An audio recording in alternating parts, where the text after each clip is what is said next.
Let's go to one of these guys you're talking about, Democratic Congressman Tim Ryan of Ohio. Congressman, good to see you this morning. You made a comment over the weekend in New Hampshire that had some people talking. You said you were asked if you'd pursue the presidency in 2020. You said, I have no idea at this point, but we'll see. I like being out in the country. You went on to say maybe the country needs somebody from a place like Youngstown, Ohio. Are you considering a run for president based on everything you've seen over not just the last 7 months, but the last couple of years in this country? Well, I think a lot of people woke up after November, Willie, asking, can I do more? And that led to originally the race against the leader Pelosi. But right now, I am, and I think a lot of other people are solely focused on 2018. I mean, we have a lot of opportunities to win the House of Representatives back, but I do want to be a part of that national dialogue that's happening out there of what Democrats should stand for, why we're against what President Trump is doing, but how we get our arms around everything that's going on with the economy to win those Trump voters back. You were out front even before last November talking about why some people in places you come from, Ohio, also Pennsylvania, Wisconsin, the states that flipped and went to Donald Trump, why they might be leaning toward Donald Trump and away from a Democrat like Hillary Clinton, even if they voted for Barack Obama a couple of times. Do you feel now that we're going on 10 months since the election, do you feel that the Democratic Party has learned the lessons of November?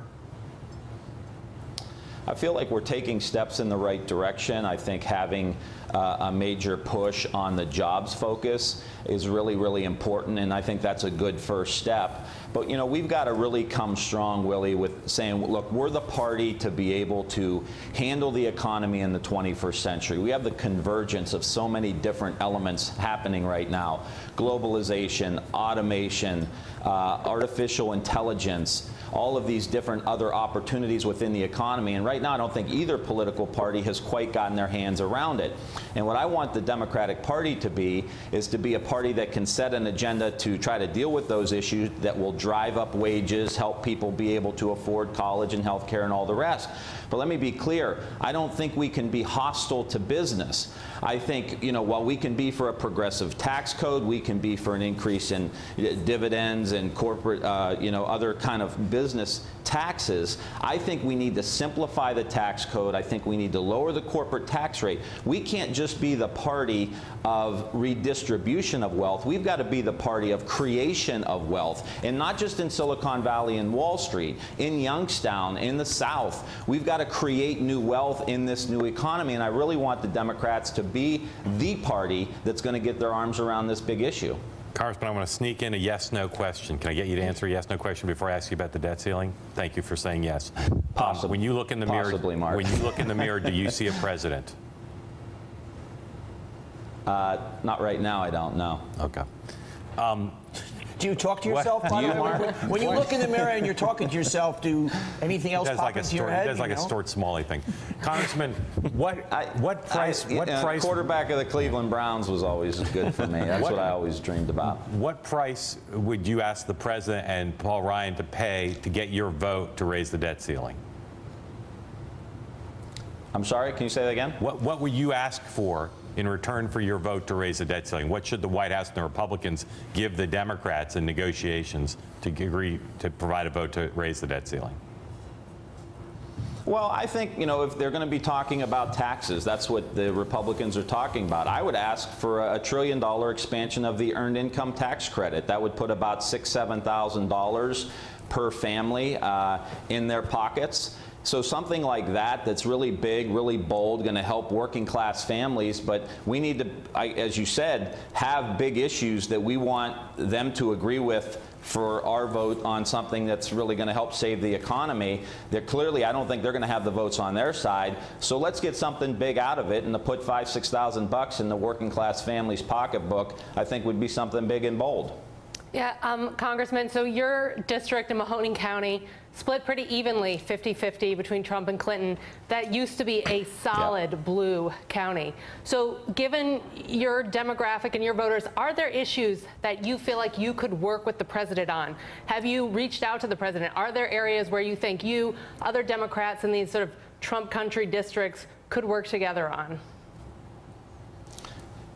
You know, that's a good question. And when I was on the show after November, I was saying, yes, absolutely. There's probably a lot we could work on. And look, I want to try to solve some problems. But this president, with his deep insecurities, makes it so difficult. He doesn't keep his word. He's not a look you in the eye, shake your hand, and you know you can take that deal and move on with it. He's not that kind of guy, I hate to say. So any deal you make with him, you're not sure if it's going to end up being what you originally agreed to, and that makes it very, very tough. But look, we have to lay broadband. We have to get a new energy grid. We have to have a big infrastructure bill to get people back to work and to drive up wages.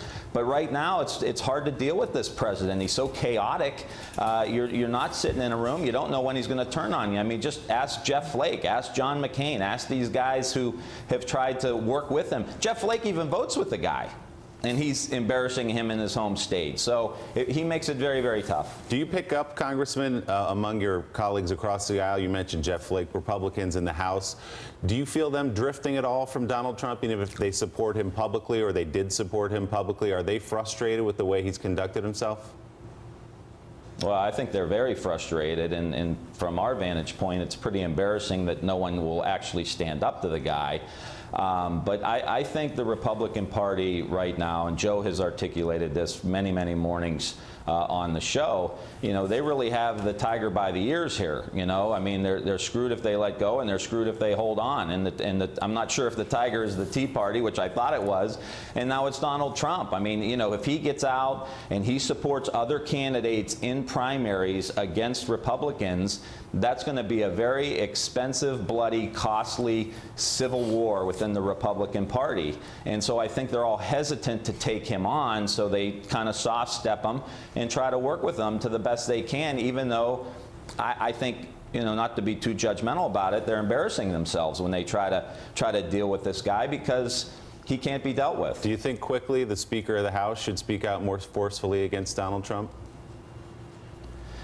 No question about it. The Speaker, Mitch McConnell, they're silent on some of the deepest moral issues that are facing our country. The President is consistently demeaning the office of the presidency of the United States, and I think that blowback is going to affect the Republicans. I mean, President Trump pretty much won as an independent candidate. I mean, he was a Republican in name, but he was an independent candidate, which is why he drew so many Democrats who were willing to take a risk on Donald Trump. But having said that, you know, the Republican Party is deeply troubled right now. They have a lot of big fissures that they're going to have to try to figure out how to deal with or just move on. But I think winter is coming for the Republican Party. All right, Congressman Tim Ryan of Ohio, don't give up on that dream of being the Cleveland Browns quarterback. They could do a lot worse than they have. They have. I got a bad back and a bad knee that's telling me it ain't going to happen, Willie.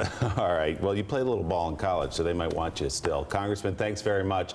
Thanks for checking out MSNBC on YouTube, and make sure you subscribe to stay up to date on the day's biggest stories. And you can click on any of the videos around us to watch more from Morning Joe and MSNBC. Thanks so much for watching.